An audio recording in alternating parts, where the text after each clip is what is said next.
Hi, my name is Matthew Bellisario. Thanks for joining me today on the BellisarioSonic YouTube channel from the heart of the Deep South in Alabama here.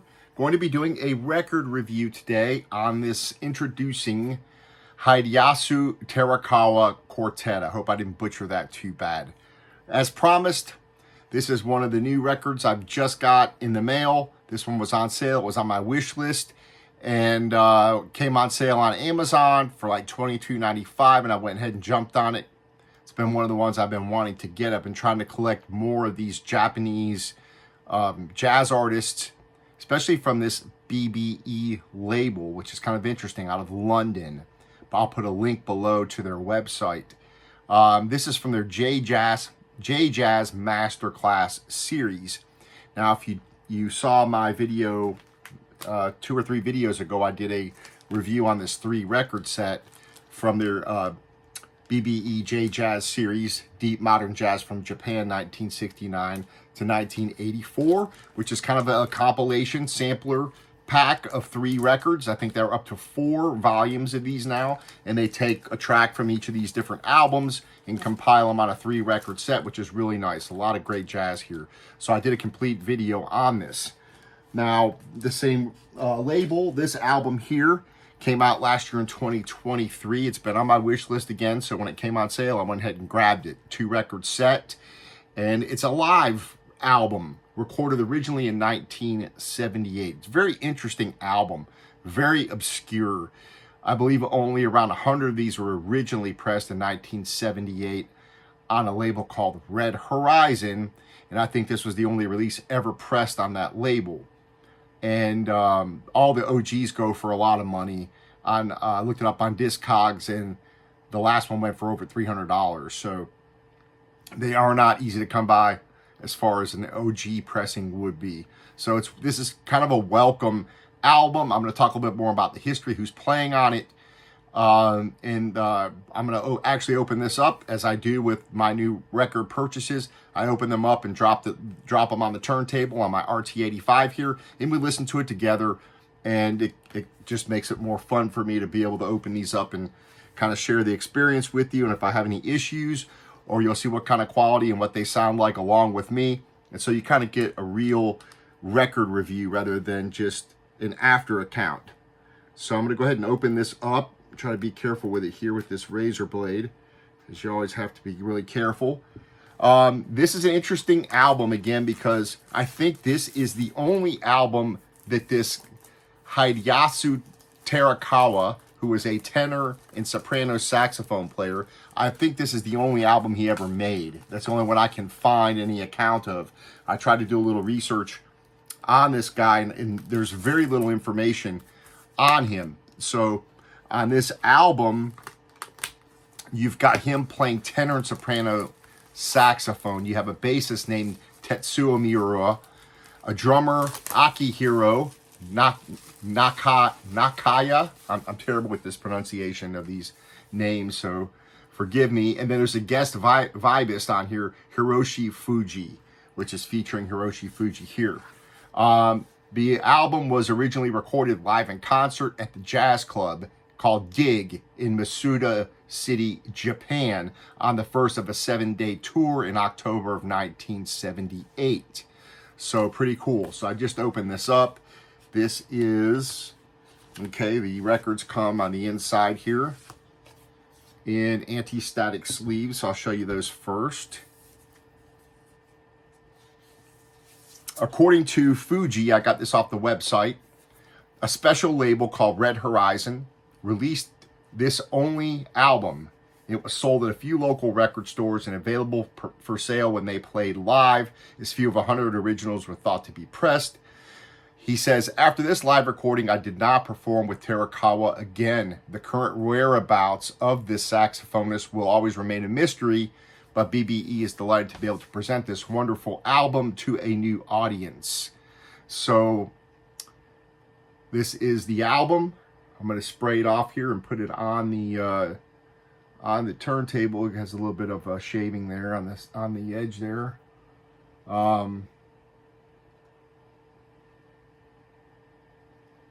Everything looks to be okay. It says, unlike previous J Jazz Masterclass releases, the album contains no original compositions, but rather fascinating interpretations of material by leading American jazz composers such as Wayne Shorter. The song Black Nile is on here. That's one of his songs. Frank Foster, the song called Simone is on here, and a Milt Jackson and Jimmy Heath song. So again, this is the only release I see of this guy on Discogs or any record online of this guy. So I'm going to go ahead and put this down and spray it off, and then put it on the record player, and then I'll show you the jacket here, and it's a gatefold here, and I'll show you what that looks like as we listen to it together here. So I'm pretty excited about this. I've listened to this online on listened to it a couple times and really dug it, and that's how it got put on my wish list. And then when it came up on sale, I think it was normally like 30 bucks. It was on sale for like $22, and I wanted to go ahead and jump on it while I had the chance. So I'm just spraying it off here and wiping it down. And if there's any issues with warping or anything, I'll turn the camera around and show it to you.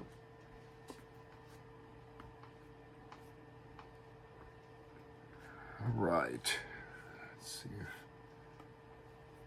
Again, listening to this on the Fluence RT85 with the Ortofon Blue, going through a Shitmani preamp into Yamaha HS8 speakers.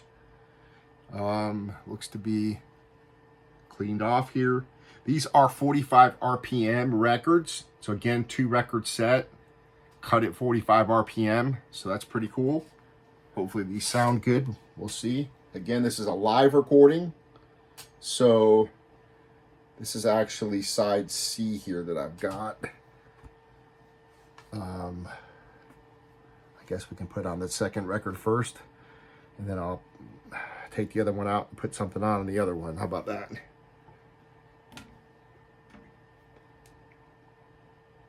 All right, let's see how this sounds. This is side C, which is Black Nile, a Wayne Shorter song.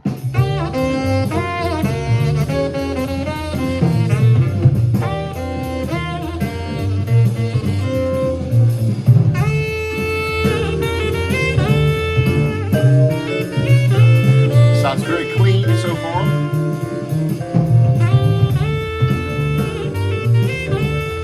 The other record. Take a look at the packaging.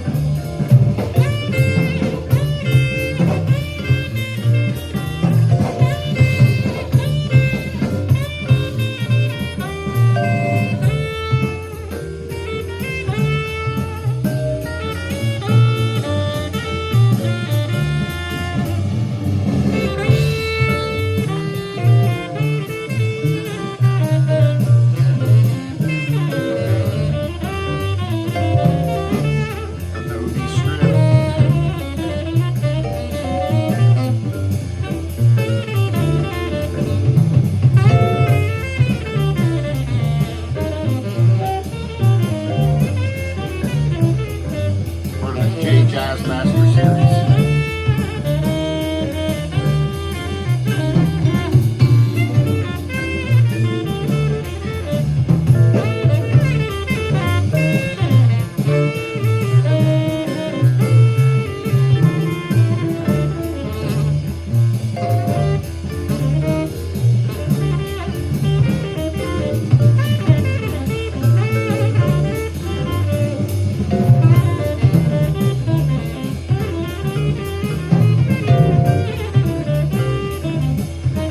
So it does have a slight warp to it. It's not affecting the play, but I'm going to go ahead and turn the camera around and show you guys. There is a slight warp. You can see the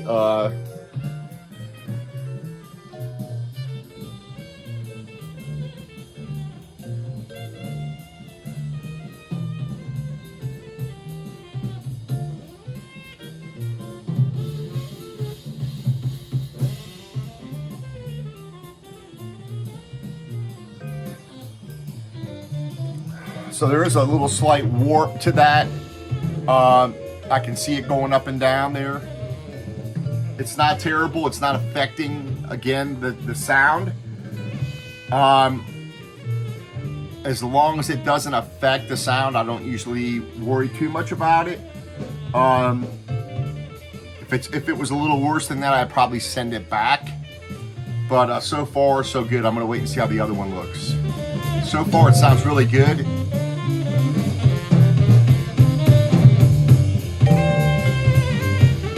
I wouldn't say it's the most dynamic recording. I mean, it's...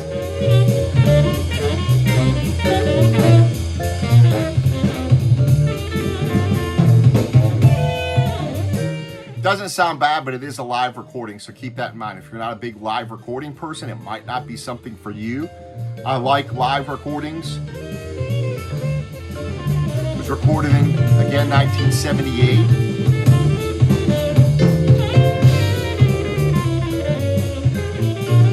It's got a nice bass resonance to it.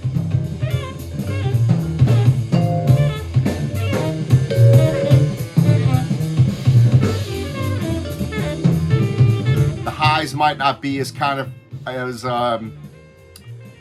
resilient as some recordings.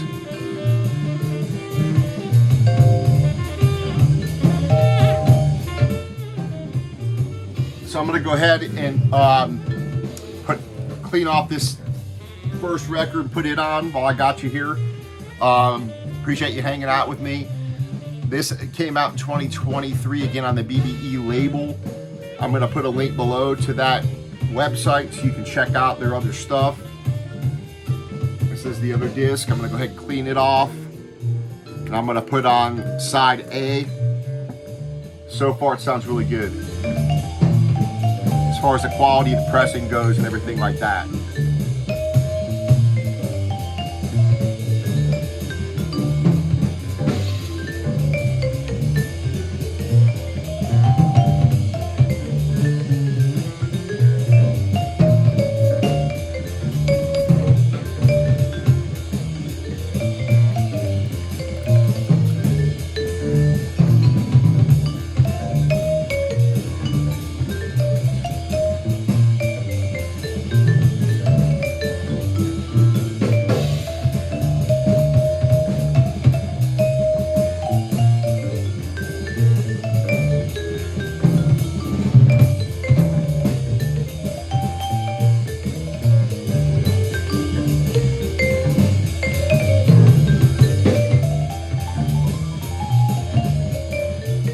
So far, the quality of the record sounds good. It's very clean.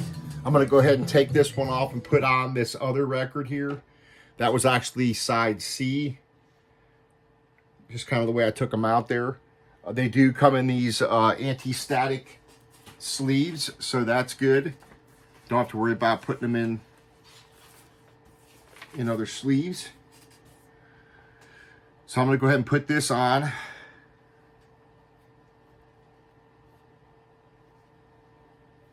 Side A, and listen to this a little bit before I let you go, and let's see how this one is as far as the warping is. See if this has the same thing going on, or if it's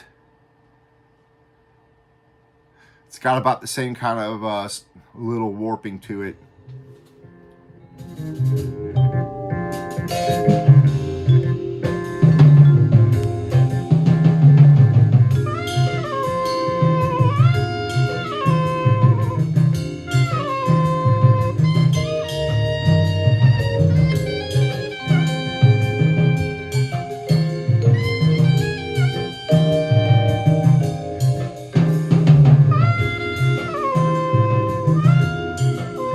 Kind of a mystery of this guy, where this guy ended up, this Hideyasu Terakawa, whatever happened to this guy.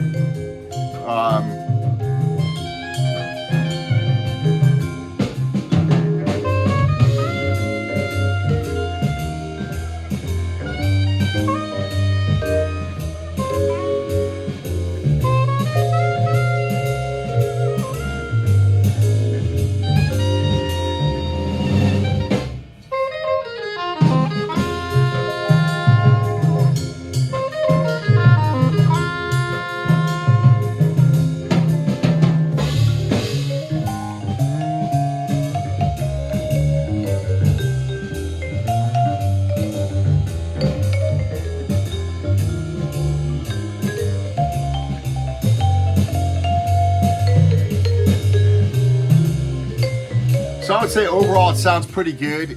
It's not blowing me away. It's nothing that that is just absolutely so astonishing. I can't believe how great it sounds. It sounds good. It's a live recording. It's a clean cut. It's 45 RPM. The little bit of warping is a little disappointing, although it's not really affecting the sound or the playing, but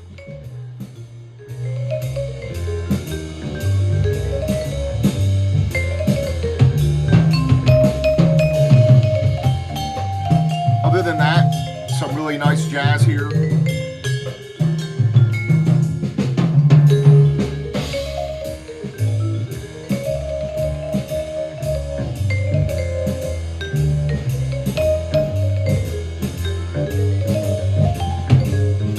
And I've also got one other one that I'm going to do a review on that I've had for a while, and that's this Masao Nakajima Quartet.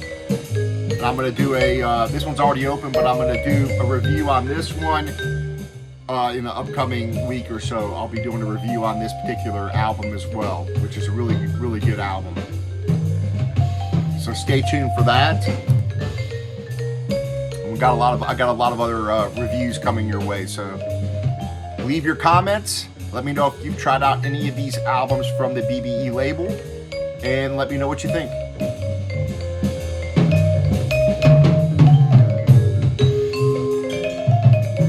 Happy listening to y'all. We'll see you on the next video. Take care.